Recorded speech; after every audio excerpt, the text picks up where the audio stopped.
عید لائی مومنو ایثار کا پیغام ہے، عید قربا بالیقین، عید قربا بالیقین اللہ کا انعام ہے، عید قربا آئی ہے، عید قربا آئی ہے، عید قربا آئی ہے، عید قربا آئی ہے۔ الحمدللہ رب العالمین والصلاة والسلام علی سید المرسلین، اما بعد فاعوذ باللہ من الشیطان الرجیم، بسم اللہ الرحمن الرحیم۔ الصلاة والسلام علیکہ یا رسول اللہ وعلی آلک واصحابک یا حبیب اللہ، الصلاة والسلام علیکہ یا نبی اللہ وعلی آلک واصحابک یا نور اللہ۔ فرمان آخر نبی صلی اللہ تعالی علیہ وآلہ وسلم، تم مجھ پر درود پاک پڑھو، اللہ پاک تم پر رحمت بھیجے گا۔ صلو علی الحبیب صلی اللہ علی محمد صلی اللہ تعالی علیہ وآلہ وبارک وسلم۔ بقرعید کا آج ہے دوسرا دن۔ آج بھی امید کرتے ہیں کہ آپ عید کی خوشیاں سیلیبریٹ کر رہے ہوں گے اپنوں کے ساتھ، اور اللہ تبارک و تعالیٰ کی بارگاہ میں قربانیاں بھی پیش کر رہے ہوں گے۔ مہمان نوازی کا سلسلہ بھی جاری ہوگا، دعوتوں کا سلسلہ بھی جاری ہوگا، ملاقاتوں کا سلسلہ بھی جاری ہوگا، اور یوں خوشیاں بخیرنے کا سلسلہ الحمدللہ جاری ہوگا۔ قربانی کی ان ایام میں ایف جی این چینل آپ کے لیے بہترین پروگرام لے کر آ رہا ہے۔ ہم نے بھی ایک ملاقات رکھی ہے، اور اس ملاقات کے ذریعے ہم بھی آپ کے ساتھ بقرعید کی ان خوشیوں کو سیلیبریٹ کرنے کی کوشش کر رہے ہیں۔ علی مدنی صاحب اور حاجی بکر صاحب ماشاءاللہ ان سے گفتگو کا سلسلہ ہمارا جاری تھا، جو کل آپ نے سماعت کیا، پھر ہم نے ایک وقفہ لیا تھا، اس کے بعد اب دوبارہ سے ہم آپ کے پاس حاضر ہیں۔ ہماری گفتگو چل رہی تھی علی بھائی، حاجی بکر بھائی کی جانوروں سے ہمارا جو ایک اٹیچمنٹ بچپن میں تھا، کچھ آپ نے بتایا، کچھ ابو بکر بھائی نے بتایا کہ یہ محبت بھرا سلسلہ ہوتا ہے، دیگر چیزیں ہوتی ہیں۔ اچھا، جانوروں کی دیکھ بھال پر بھی اگر ہم بات کریں تو چونکہ یہ وہ دن ہے، اور جانور کہیں ایک دن پہلے آتا ہے، کہیں 15 دن پہلے آتا ہے، تو ویسے قربانی کا جانور ہوتا ہے تو دیکھ بھال کا سلسلہ کہیں نہ کہیں رہتا ہے، لیکن پھر بھی کچھ جگہوں پر ایسا رہتا ہے کہ جناب باندھ دیا تو دیکھنے کا وقت ہی نہیں ہے۔ تو کیا فرمائیں گے حاجی صاحب، علی بھائی؟ پہلے حاجی صاحب کی طرف بڑھوں گا کہ جانوروں کی دیکھ بھال کا ہمیں کیا حکم دیا گیا ہے، ان کے ساتھ میں ہمارا کیا انداز ہونا چاہیے؟ اگرچہ یہ جانور ہے لیکن ہمارا رویہ ان کے ساتھ کیا ہو؟ بسم اللہ الرحمن الرحیم۔ حقیقت تو یہ کہ امیر سنت فرماتے ہیں کہ جو بے جان چیزیں ہیں ان کا بھی خیال رکھا جائے، یہ تو جاندار ہے، واہ! اور جاندار چیزوں کی جو کفالت ہمارے زیر اہتمام ہے، ہماری ذمہ داریوں میں ہے، ہمارے انڈر مطلب اس میں ہے، تو اس کو جیسے جانور ہے اس کے سامنے بار بار چارہ رکھا جائے، ہاں اگرچہ وہ کھائے نہ کھائے۔ جی، میں نے ایسے بھی دیکھے ہیں جانور جو انہیں چیختے ہیں، چلاتے ہیں، ان کو بیچاروں کو چارہ پانی دینے والا نہیں ہوتا کوئی، اور جانور لے کر تو آتے ہیں لیکن اس کی دیکھ بھال کا محق جو ہے وہ کرتے نہیں ہیں۔ بچے کھیلتے ہیں، اس پر بیٹھتے ہیں، تو اس طرح اس کے ساتھ سلوک نہیں کرنا چاہیے، اور بھرپور طریقے سے ہمارے یہاں بمبئی میں کچھ لوگ ہیں جو بہت تذوق و احتشام کے ساتھ ان کی خدمتیں کرتے ہیں، ان کو چارپائی پر بٹھاتے ہیں، ان کو ڈرائی فروٹ کھلاتے ہیں، ان کو چارہ پانی جو بھی ان کی ضرورت ہے، چنے ہیں اور جو بھی اس کے غذائیں ہیں وہ فراہم کرتے ہیں۔ یہ نہ ہو کہ وہ چارہ جو ہے پتوں کا ایک جوڑا رکھ دیا گیا، وہ ختم ہو گیا، اب ہم اپنے کام میں لگے ہوئے ہیں اور اس کو کوئی دیکھنے والا نہیں، اور وہ بھوک سے بلک رہا ہو، پیاس سے تڑپ رہا ہو، کہیں ایسا نہ ہو کہ ان کی آہ لگ جائے۔ جی ہاں، جانوروں کی بھی آہ لگتی ہے، ان کی بھی بد دعائیں لگتی ہیں، اور کہیں ہماری جو ہے ہلاکت کا یہ سبب نہ بن جائے۔ تو جانور لائیں، ضرور لائیں، اچھے سے اچھا جانور لائیں، لیکن اس کی خیر خواہی، اس کی دیکھ بھال آپ نہیں کر سکتے تو کسی کو آپ مقرر کریں جو اس کو اچھے طریقے سے اس کی دیکھ بھال کرے، اور اس کی ضروریات کا ہو سکے تو جب وہ گندگی کرے تو اس کو صاف رکھیں۔ اچھا صاف ستھرا انوائرمنٹ ہوگا تو جانور کو بھی اچھا لگے گا، اور آنے جانے والوں کو بھی، پڑوسیوں کو بھی اذیت نہیں ہوگی، ورنہ بدبو میں، غلاظت میں اگر جانور ہے تو ظاہر سی بات ہے لوگ متنفر ہوں گے، لوگ اسلام کے قریب نہیں آئیں گے۔ اسلام کیا ہے؟ پاکی صافی جو ہے آدھا ایمان قرار دیا گیا ہے، تو ہم کو تو بہت زیادہ پاکی صافی کی طرف خیال رکھنا ہے، یعنی انسان کو تو اپنے صفائی کا اہتمام کرنا ہی کرنا ہے، جانور اور اس سے متصل جو چیزیں ہیں اس کا بھی خیال رکھنا ہے۔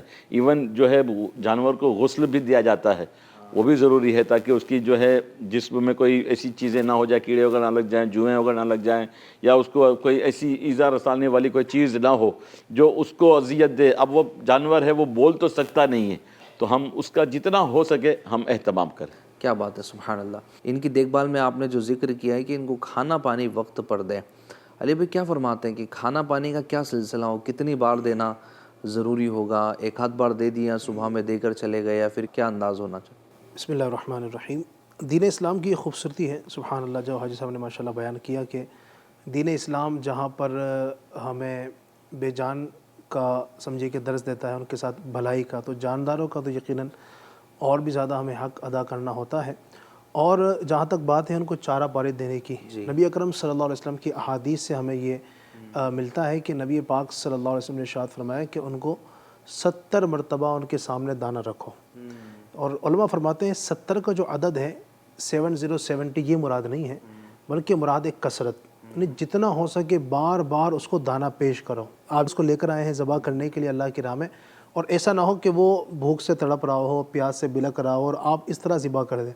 ندیم بھائی، یہ بھی اسلام کی خوبصورتی ہے، سبحان اللہ، کہ ایک طرف تو جانور کو ذبح کرنے کا حکم دیا جا رہا ہے، ٹھیک ہے، بظاہر آپ دیکھیں جانور کو ذبح کرنے میں اس کی جان جا رہی ہے نا، یعنی دین کا ایک حکم یہ ہے کہ جانور کو اللہ کے راہ میں قربان کرنا ہے، ٹھیک ہے، اور آپ یہ دیکھیں یہ فرمایا جا رہا ہے کہ قربان کرنا ہے، اتنا بڑا اس کے ساتھ آپ معاملہ کر رہے ہیں، اس کے اندر بھی یہ ہے کہ آپ اس میں جتنا ہو سکے نرمی کریں۔ آپ یہاں تک فرمایا گیا کہ اس کے سامنے آپ چھری بھی تیز نہ کریں۔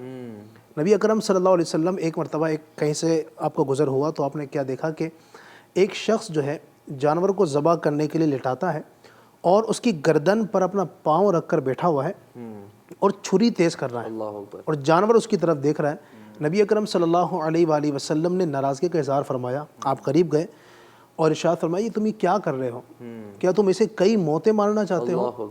تم چھری پہلے سے تیز کیوں نہیں کر لیتے؟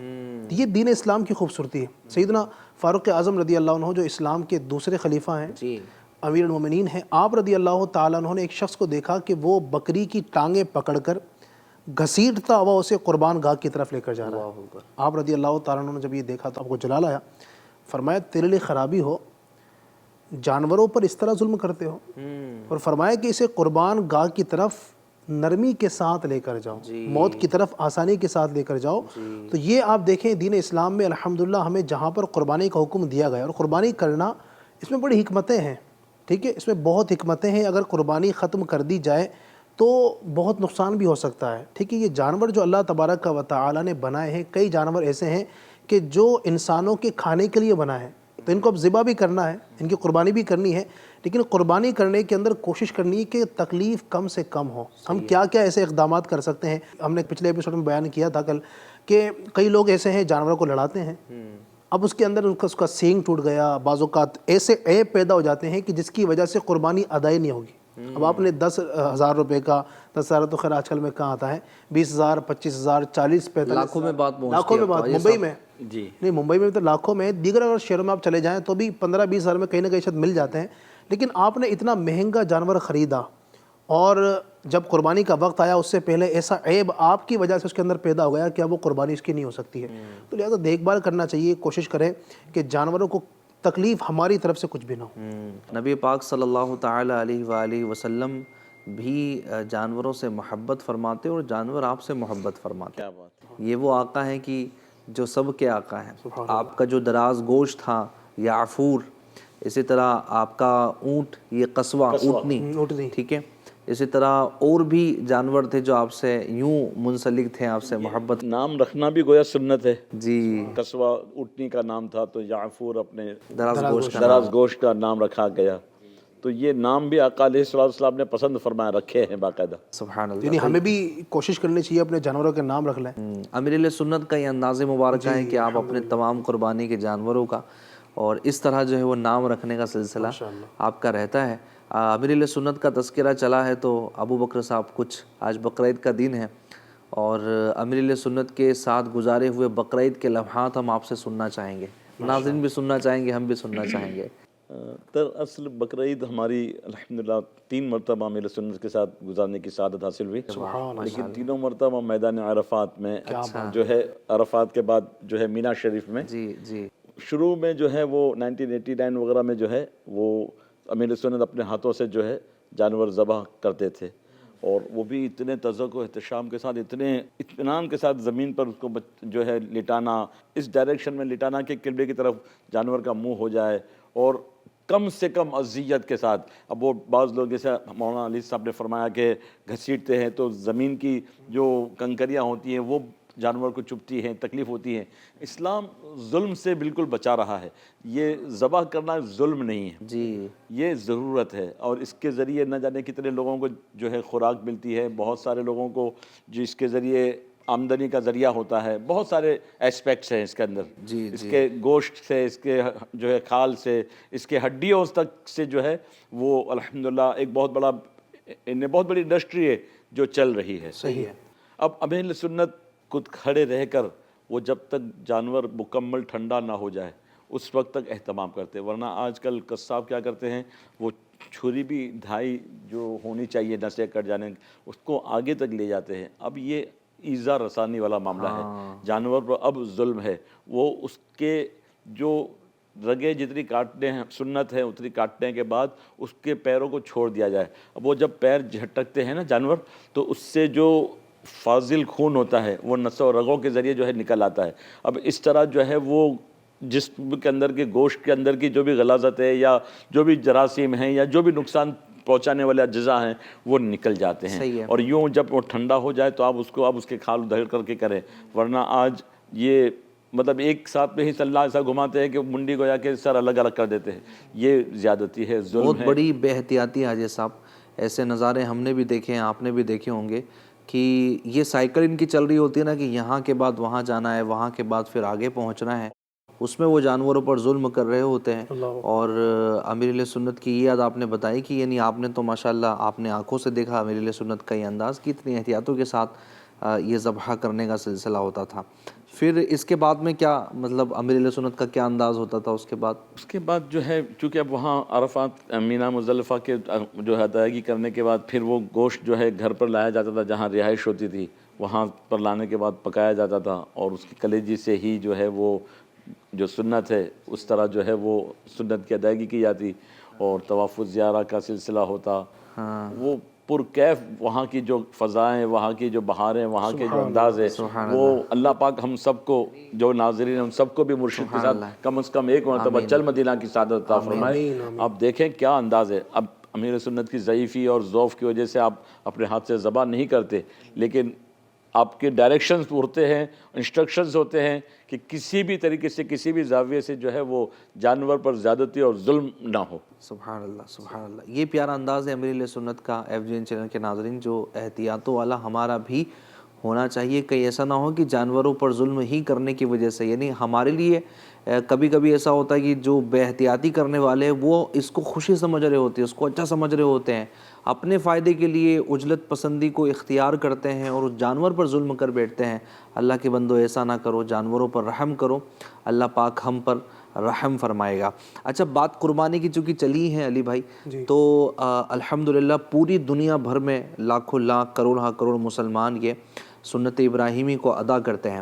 اور جیسا کہ حاجی صاحب نے فرمایا کہ یہ صرف قربانی ہی نہیں ہے، یعنی کچھ لوگ اگر اس کو یہ بھی کہتے ہیں کہ جناب یہ جانور پر ظلم ہے تو یہ تو ہرگز نہیں، یہ تو ہماری ضرورت. تو بہرحال یہ ہے کہ لاکھوں لاکھ مسلمان یہ سنت ابراہیمی کو ادا کر رہے ہیں، اور اس کی جو تقسیم کاری ہوتی ہے غریبوں کو اس میں فائدہ ہوتا ہے. تو اسلام نے اس پر بھی رہنمائی فرمائی ہے.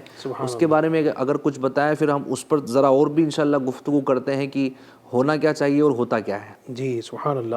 یہ دین اسلام کی خوبصورتیوں میں ایک خوبصورتی یہ بھی ہے سبحان اللہ، یعنی جہاں پر ہم اللہ تبارک و تعالیٰ کے حکم فصلی لربک ونحر پر عمل کرتے ہوئے ہم اللہ رب العزت کی جناب پاک میں اپنے جانور کو قربان کرتے ہیں، تو وہاں پر اب یہ دیکھیں ایثار کا بھی کانسیپٹ یہاں سے دیا جا رہا ہے. اللہ تبارک و تعالیٰ کی راہ میں خرچ کرنے کا، غریبوں کی مدد کرنے کا، رشتہ داروں کے ساتھ حسن سلوک کا، صلہ رحمی کا، یعنی ایک قربانی ہمیں بہت کچھ سکھا رہی. اور فرمایا گیا کہ ایک حصہ وہ اپنے رشتہ داروں کے یہاں پر پہنچائیں اور ایک حصہ بندہ اپنے لیے رکھے. تو یہ آپ دیکھیے قربانی ایک آپ نے کی، آپ کا بھی اپنا بھلا ہوا، آپ کو گوشت بھی الحمدللہ مل گیا. آپ کے رشتہ دار ایسے ہیں کہ جو گوشت نہیں لے پاتے ہیں ان کا بھی بھلا ہو گیا، اور ایسے لوگ جو آپ کے قرب و جوار میں ہیں، غریب ہیں، پریشان حال ہیں، جو قربانی نہیں کر سکتے ہیں، ان کا بھی بھلا ہو گیا. ٹھیک ہے. تو یہ اگر اصول پر عمل کریں گے تو جہاں ہمیں قربانی کرنے کا ثواب بھی ملے گا، کئی لوگوں کو قربانی کا گوشت دے کر ہم ان کی ضرورتیں بھی پوری کر سکتے ہیں. کیا بات ہے، ماشاء اللہ، سبحان اللہ. لیکن حاجی صاحب ہوتا ایسا تھوڑا کم ہے. آپ کیا بتائیں گے کہ اچھا یہ جو آپ نے حکم بیان فرمایا یہ کیا وجوبی حکم ہے یا استحبابی ہے، نہیں، یعنی یہ ثواب کا میں نے عرض کام کیا ہے؟ کہ یہ مستحب ہے، یعنی بہت اچھا ہے، کرنا یہ چاہیے. کوئی بندہ اگر سارا گوشت اپنے پاس ہی رکھ لے، نہ دے کسی کو، تو کوئی گناہ نہیں ہے. البتہ چونکہ ظاہر ہے میں نے عرض کیا نا کہ ہمیں قربانی جو ہے یہ ایثار سکھاتی ہے. اللہ کے راہ میں خرچ کیا جائے. اللہ تبارک و تعالیٰ کا دیا مال ہے نا، اس کی راہ میں اگر دیں گے اچھی نیتوں کے ساتھ تو ثواب ملے گا. اس لیے کوشش کریں. کئی مسلمان ایسے ہیں، لاکھوں نہیں بلکہ کروڑوں کی تعداد میں ندیم بھائی ایسے لوگ ہیں جو قربانی نہیں کر پاتے ہیں. مہنگائی آپ کے سامنے ہے، ٹھیک ہے. اب بکرا جیسے بھی بات کی نا، ممبئی کے اندر وہ 40,000 لاکھ تک 2 لاکھ تک بھی بکرے مل رہے ہیں.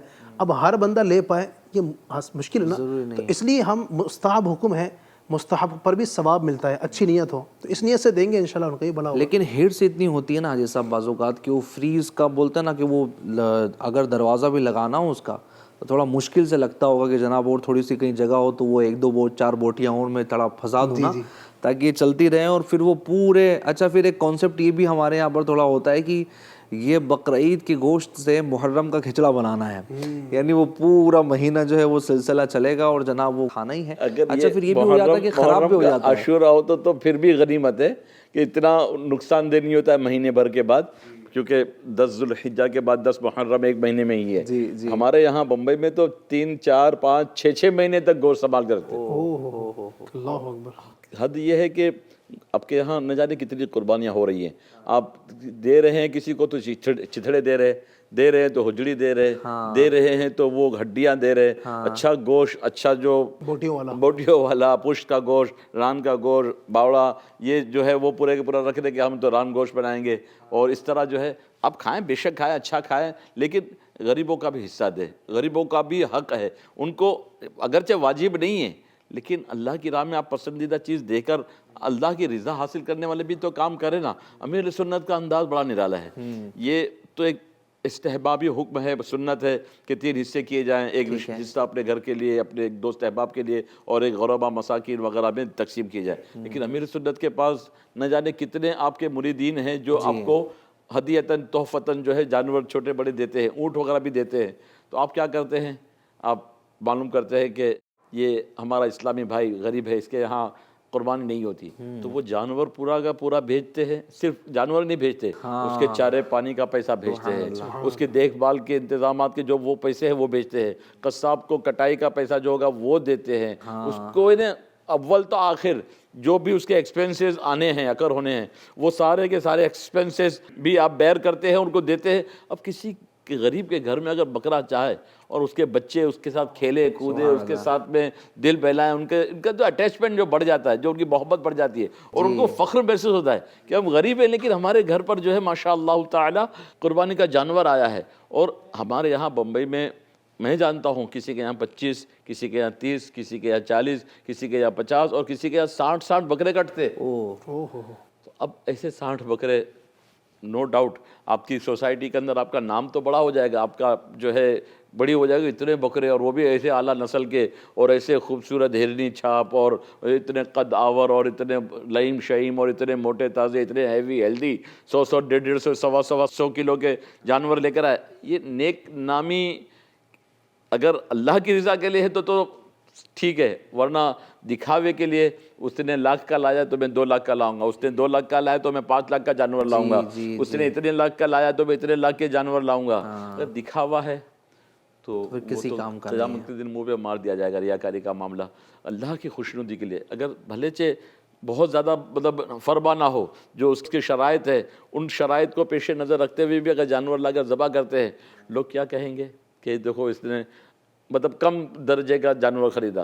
آپ لے سکتے ہیں تو امیر سنت فرماتے کہ اچھے سے اچھا جانور خریدے، مہنگے سے مہنگا جانور خریدے، لیکن نیت خالص ہو. دکھاوے کی، لوگوں کے سامنے تقابل کرنے کی، اس کو نیچا دکھانے کی نیت قطعی طور پر نہ ہو. کیا بات ہے، کیا بات ہے. تو 2 اہم بات ہم کو ماشاءاللہ گفتگو سے مل رہی ہیں کہ ایک تو یہ ہے کہ غریبوں کا خیال رکھیے، مسکینوں کا خیال رکھیے، اور یہ بھی بہت ایک اچھا انداز، اس کی فیلنگز ہی کچھ اور ہیں حاجی صاحب. کیا بات ہے. اچھا ایک تو یہ ہے کہ جانور قربان ہوا ہے، پھر اس کو اگر دینا ہو تو بندہ پکا کر دے، یعنی غریبوں میں بھی اگر تقسیم کر رہا ہے تو کچھ پکا کر دے دیا کہ یہ کھا لیجئے. اگر اس طرح کچا بھی دے دیا کہ چلو وہ اور بنا لیں گے، ابھی کے لیے کھا لیا، بعد کے لیے رکھ لیا کہ بعد میں بنا لیں گے.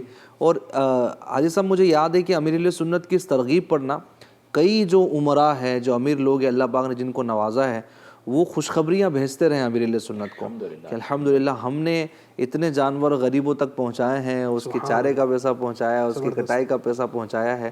تو یہ تو کتنی یعنی ان کی عید ہو جاتی تھی نا. ان کی واقعی ان کی عید ہوتی ہے. پہلے تو ایسا تھا کہ جناب ہمارے یہاں گوشت آتا تھا، ہم لینے جاتے تھے، اب تو ہمارے یہاں قربانیاں ہیں. گوشت لینے کے لیے بھی قطاریں لگواتے ہیں، لائن لگواتے ہیں، کھڑے رہو ابھی اتنی، مطلب کیا ہے تھوڑا رکو، اور جھاڑ دیتے ہیں ان کو، مطلب دھوپ میں، کڑی دھوپ میں ان کا انتظار کرنا، پھر ان کو جو ہے وہ صحیح طریقے سے جو گوشت دینا چاہیے، وہ گوشت بھی اگر مطلب غیر معیاری ہو، جس میں چھتڑے بھرے ہوئے ہوں یا ہڈیاں بھری ہوئی ہوں، گوشت برائے نام ہو، تو ایسا نہیں کرنا چاہیے. ایسا نہیں ہونا چاہیے. اچھا دکھاوے پر اگر بات کریں علی بھائی، دکھاوے پر جیسے حاجی صاحب نے ڈسکشن کی ہے، تو آخر کیوں بندہ یہ کر رہا ہوتا ہے؟ حالانکہ جب کانسیپٹ ہی اس کا دیکھا جائے تو صرف سنت ابراہیمی ہے، اللہ پاک کی رضا ہے، تو پھر آخر کیوں یہ چیزیں شامل ہو جاتی کہ بندہ لوگوں میں بول رہا ہوتا ہے کہ یار میں اتنے کا بکرا لایا ہے، تیرا تو مرل بکرا ہے، تو بالکل یہ کل تو جانے والا تھا، ایک دن پہلے تو لے کر آ گیا ہے، اچھے سستے میں مل گیا ہوگا. دوسرے کا بکرا اس کو مرل ہی نظر آ رہا ہے اور اس کا بکرا اس کو گھوڑا ہی نظر آ رہا ہے. تو آخر کیوں ایسا ہوتا ہے؟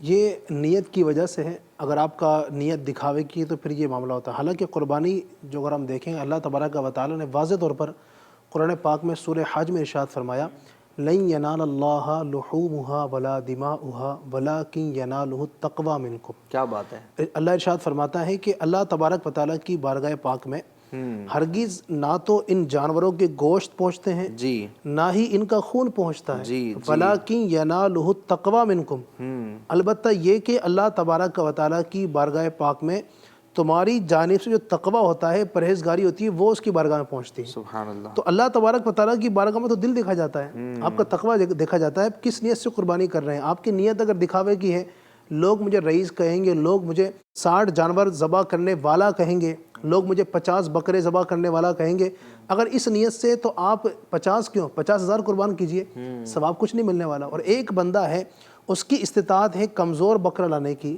20,000 کا بکرا لانے کی، 20,000 کا لے کر آیا ہے، وہ ایک ہی لے کر آیا ہے، لیکن اچھی نیت ہے، خالص نیت ہے، اللہ پاک کی رضا کی نیت ہے، تو آپ کے 50,000 کے اوپر اگر 5 کروڑ روپے آپ نے لگا دیے نا بکروں کے اوپر، اور ایک بندے کا جو 20,000 کا بکرا ہے وہ 20,000 والا اس پر بھاری ہے. اور آپ قیامت کے دن دیکھیں گے وہ بندہ جس نے 20,000 کا ایک ہلکا پھلکا سا جانور خریدا تھا، وہی اس کے لیے پل صراط پر سواری بن رہا ہے. اور آپ نے چونکہ اللہ کی رضا کی نیت کی نہیں تھی، تو ہو سکتا ہے کہ آپ کا یہ 50,000 بکرے، ایک مثال مانیے کہ ذبح کرنا آپ کے کچھ کام نہ آئے، کیونکہ نیت ہی سب سے اہم ہے نا. نبی اکرم صلی اللہ علیہ وسلم کی جو حدیث بار بار سنتے ہیں ہم، انما الاعمال بالنیات، اعمال کا دار و مدار نیت پر ہے.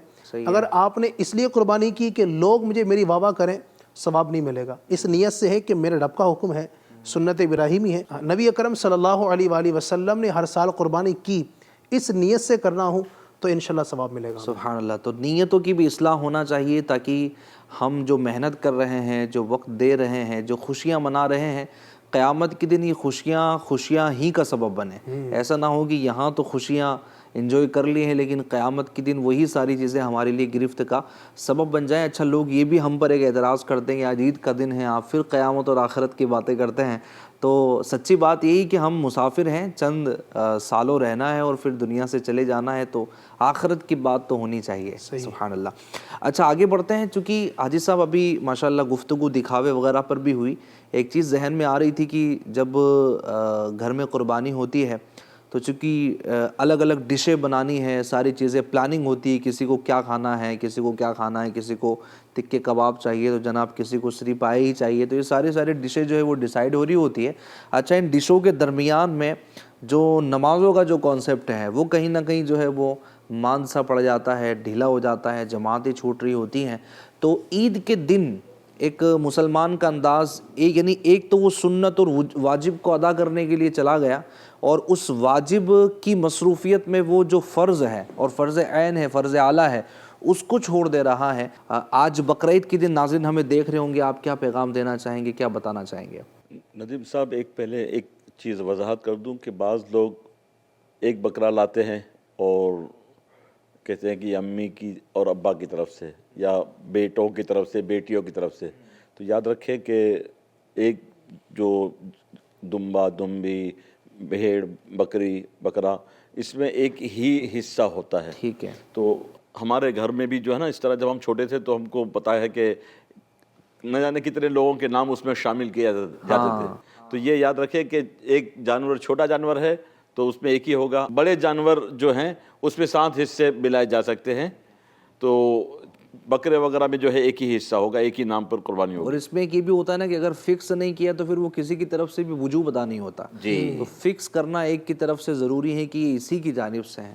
اور جیسے کہ بعض ماشاء اللہ الکریم خوش نصیب یہ ہیں کہ جو اہل ثروت ہیں، نبی کریم صلی اللہ علیہ وسلم کی طرف سے بھی قربانی جو ہے وہ پیش کر رہے ہوتے ہیں کہ سب سے پہلی میری یہ قربانی ہے حضور نبی کریم صلی اللہ علیہ وسلم کی جانب سے۔ میں مزید حاجی صاحب کی طرف آئیں گے، اس سے پہلے آپ نے جو بات کہی، بات یاد ہے ماشاءاللہ کہ نبی اکرم صلی اللہ علیہ وسلم کی جانب سے قربانی پیش کرتے ہیں۔ اچھا، یہ تو امتیوں کا انداز ہے۔ نبی اکرم صلی اللہ علیہ وسلم کے حوالے سے باقاعدہ روایت ملتی ہے، نبی پاک ہر سال 2 قربانی کیا کرتے تھے۔ ہر سال 2 قربانی کرتے تھے، ایک اپنی طرف سے اور ایک اپنی پوری امت کی طرف سے۔ یہ نبی پاک کے احسانات میں سے، ان کے تو احسانات اتنے ہیں کہ ہماری کیا اوقات کہ ان کا بدلہ ادا کریں، ہماری کیا اوقات ہے، ہماری کیا حیثیت۔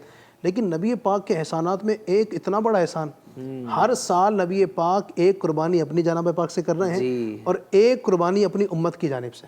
سبحان اللہ، سبحان اللہ۔ غریب لوگوں کو بھی مچل جانا چاہیے کہ آقا نے اپنی ساری امت کے نام سے ہر سال قربانی کی ہے۔ میرے اعلیٰ حضرت بچل کر کہتے ہیں نا، جو نہ بھولا ہم غریبوں کو رضا، یاد اس کی اپنی عادت کیجئے۔ نبی پاک صلی اللہ علیہ وسلم نے ہر جگہ ہمیں یاد رکھا ہے، تو ہمیں بھی چاہیے کہ جو ان کی آنکھوں کی ٹھنڈک ہے نماز، تو ہم اس کو ہرگز ترک نہ کریں۔ کیا انداز ہونا چاہیے حاجی صاحب؟ جی، حدیث پاک میں ہے، جعلت قرۃ عینی فی الصلاۃ، میرا آقا علیہ الصلوۃ والسلام کا فرمان ہے کہ نماز میں میری آنکھوں کی ٹھنڈک ہے۔ آقا علیہ الصلوۃ والسلام کی آنکھوں کی ٹھنڈک کا کتنا ہم اہتمام کرتے ہیں۔ وہ ہماری قبر کے لیے، ہماری سکرات کی آسانی کے لیے، حشر میں ہماری شفاعت کے لیے، قبر اطہر میں بھی آج بھی امتی امتی کی صدائیں لگا رہے۔ ہم ان کی آنکھوں کی ٹھنڈک کا کتنا اہتمام کرتے ہیں۔ ان کی آنکھوں کی ٹھنڈک نمازوں میں ہے، نمازوں کا اہتمام کریں، جماعتوں کے ساتھ نماز کا اہتمام کریں۔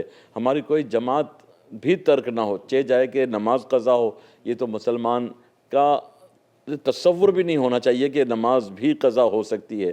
ہم ان دنوں میں جہاں پر قربانی کرتے ہیں، سنت ابراہیمی ادا کرتے ہیں، اس کے ساتھ ساتھ نماز کا وقت ہو تو ہم پاک صاف ستھرے کپڑے پہن کر، گندے کپڑے پہن کر، یعنی اس پر بھی ہم تھوڑا گفتگو کر لینا کہ قربانیوں کا سلسلہ ہو رہا ہوتا ہے، تو اس درمیان میں چونکہ کپڑوں کی گندگی کے معاملات، یہ ساری چیزیں بھی ہوتی ہیں، بالخصوص جو قصاب ہے، جو اس طرح کا کام کرنے والے لوگ ہیں جو ہماری ہیلپ کرتے ہیں، تو یہ تو بولتے ہیں یار نہیں، ہمارے پاس تو ٹائم ہی نہیں ہے، ہمارے تو کپڑے بھی اچھے نہیں ہیں، گندے ہیں۔ تو ایسوں کے بارے میں کیا آپ لوگ فرمائیں گے؟ یقیناً جو بات ہم کر رہے ہیں اس سے پہلے میں عرض کروں کہ ابھی آپ نے جو حاجی صاحب سے پوچھا کہ نماز کا ہمیں کس قدر اہتمام کرنا چاہیے، آپ اگر دیکھیں گے نا، ترتیب جو بیان کی نا، فصلی لربک وانحر، کہ اے حبیب اپنے رب کے لیے نماز پڑھو اور قربانی ادا کرو۔ آپ دیکھیں پہلے نماز کا حکم ہے نا، تو پتہ چلا کہ نماز کا مرتبہ قربانی سے بڑا ہے۔ ہم قربانی کے لیے اتنی زیادہ ماشاءاللہ کوششیں کرنے والے، کرنا بھی چاہیے قربانی کے لیے، یہ بھی ایک اللہ پاک کی طرف سے عبادت ہے، ہم اس کے لیے اتنا اہتمام کرتے ہیں، حالانکہ یہ واجب ہے، فرض نہیں ہے، واجب ہے، اور فرض کا مرتبہ بڑا ہوتا ہے۔ اور نماز ادا کرنا ہم پر یہ روزانہ کی بنیاد پر فرض ہے، 5 وقت کی۔ قربانی سال میں ایک بار ہے، وہ بھی ہر ایک پر نہیں، جس کو جو صاحب استطاعت ہے، جس کے پاس اتنا مال ہے، جو قربانی کے لیے ضروری ہے وہ ہوگا تو کرنا ضروری ہے، وہ بھی واجب ہے۔ صحیح ہے۔ اور نماز ہر مسلمان کے لیے ہر حال میں فرض ہے، تو اس لیے اس کا اہتمام پہلے ضروری ہے۔ اور جب نے بات کی کہ جو قصاب حضرات ہوتے ہیں، جو قصائی بھی بعض جگہ کہا جاتا ہے، تو یہ یاد رکھیے گا، میں نے عرض کیا کہ نماز ہر حال میں فرض ہے۔ صحیح ہے۔ اسلام تو یہ کہتا ہے کہ آپ بیمار ہو تو آپ نماز پڑھو، اگر آپ کھڑے ہو کر نہیں پڑھ سکتے تو بیٹھ کے بھیجیے، صحیح ہے، بیٹھ کے نہیں پڑھ سکتے تو اشارے سے پڑھ لیجئے، لیکن پڑھنا ہے۔ اب وہ بندہ جو صحیح سلامت ہے، اتنی طاقت ہے کہ وہ جانور ذبح کر سکتا ہے، جانور کو لٹا سکتا ہے، ساری اس کے اندر صلاحیتیں ہیں، نماز پڑھنے کے لیے کوئی رکاوٹ نہیں ہے، بات صرف کپڑے کی ہے، تو ایسا ہونا چاہیے قصاب حضرات کے لیے، اگر وہ دور علاقوں میں جاتے ہیں اس کام کے لیے، تو اپنے ساتھ ایک بیگ رکھیں, ایک تھیلی رکھیں, اس کے اندر کپڑے بھی رکھیں صاف ستھرے. دیکھا کہ نماز کا وقت ہو گیا لیکن قربانی کرنا بھی باقی اور بھی جگہوں پر 10 سے 15 منٹ لگتے ہیں آپ کو. ظہر کا وقت اگر آ گیا 10 منٹ 15 منٹ بہت ہیں, آپ جائیں, ہو سکے تو وضو کر لیں آپ, یا غسل کی حاجت ہو تو غسل کریں اور کپڑا تبدیل کر کے نماز پڑھیں, اس کے بعد دوبارہ وہی کپڑا پہن کے اپنا کام شروع کر دیں. تو کرنے والے کے پاس راستے بہت ہیں اور نہ کرنے والے کے لیے بہانے بہت ہیں. صحیح ہے.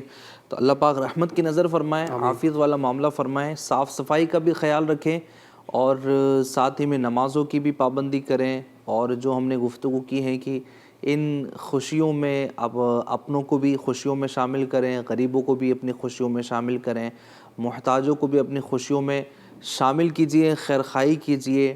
جی ہاں, گوشت کے جو تقسیم کاری کا سلسلہ ہوتا ہے اس کو پراپر کیجئے, خیرخواہی کی نیت سے آپ ان کے گھر تک پہنچائیے, ان کو اپنے گھر بلا لیجئے. جتنا ان دنوں میں احسان کریں گے, خیرخواہی کریں گے, بھلائی کے ساتھ پیش آئیں گے, انشاءاللہ الکریم اتنا ہی اجر و ثواب کے ہم مستحق پائیں گے. تو یہ ایام نیکیاں کرنے والے ایام ہیں, اللہ پاک کو یاد کرنے والے ایام ہیں, اس کے محبوب بندوں کو یاد کرنے والے ایام ہیں. تو ان دنوں میں ہمیں اپنے رب کو راضی کرنے کی کوشش کرنی ہے. عید کی خوشیوں کے ساتھ ساتھ ہمیں اپنے رب سے مزید قریب ہونے کے لیے ہمیں اپنے نیک اعمال میں اضافہ کرتے رہنا چاہیے. ماشاءاللہ کافی ساری گفتگو ہوئی ہے اور آپ عید کے دن کو سیلیبریٹ کر رہے ہیں, مصروفیات آپ کے دن بھر کی ہوں گی ماشاءاللہ, ملاقاتوں کا سلسلہ جاری ہوگا, کچھ والدین کے ساتھ وقت گزار رہے ہوں گے, کچھ اپنے بچوں کے ساتھ ہوں گے. اور یہ دن ہوتے ہیں کہ ماشاءاللہ خاندان والے بھی جمع ہوتے ہیں, رشتہ دار بھی جمع ہوتے ہیں, دوست و احباب بھی جمع ہوتے ہیں. اچھا, باہر بھی جا کر کھانے کا سلسلہ ہوتا ہے کہ چلے جناب یہاں سے بنا کر فلاں جگہ جاتے ہیں, وہاں پر کھاتے ہیں. یہ سارے سلسلے ماشاءاللہ چل رہے ہوتے ہیں اور یوں خوشیوں بھرا ماحول یہ اللہ کی رحمت سے چل رہا ہوتا ہے. ایک طبقہ وہ بھی ہے کہ جو یہ خوشیاں نہیں بنا پاتا, ان کا اپنا کوئی نہیں ہوتا. تو جن کا کوئی نہیں ہوتا اس کے آپ بن جائیے, ان کے ساتھ پہنچیے, ان کے پاس جائیے. انشاءاللہ الکریم جب خوشیاں دیں گے تو اللہ تبارک و تعالی اس کی برکت سے مزید ہمیں خوشیاں عطا فرمائے گا. تو عید کا دن بڑا اچھے سے گزارتے رہیے. اللہ تبارک و تعالی ہمیں ہر سال عید عطا فرمائے. نبی پاک صلی اللہ تعالی علیہ وسلم کے پیارے مدینے میں ہمیں نیکسٹ ٹائم اللہ کرے ایسا ہو کہ بقر عید گزارنے کی توفیق رفیق عطا فرمائے. اپنا بہت خیال رکھیے گا, FGN چینل دیکھتے رہیے گا. کل پھر انشاءاللہ عید کے دن ہم آپ سے ملاقات کریں گے. صلو علی الحبیب صلی اللہ علی محمد صلی اللہ تعالی علیہ وآلہ وبارک وسلم.